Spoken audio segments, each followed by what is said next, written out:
Hello guys, magandang araw po sa inyong lahat dyan. Ayan po, nagluto po tayo ng bangos.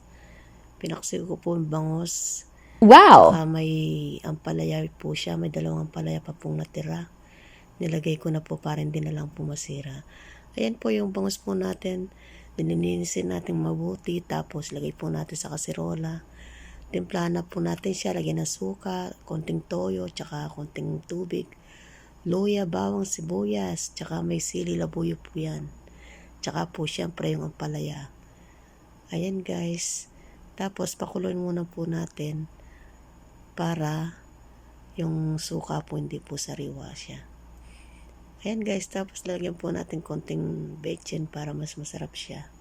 Tsaka konting mantika pag kumulo na siya. Ayan guys, yung Yummy! pakasiw na bangos natin. Ayan ang ulam namin panangalian. Thank you for watching guys, and God bless you all. Ingat po palagi tayo. Yummy, yummy. Paksiw na bangos. Ayan. Luto na ang paksiw na bangos natin. Thank you for watching.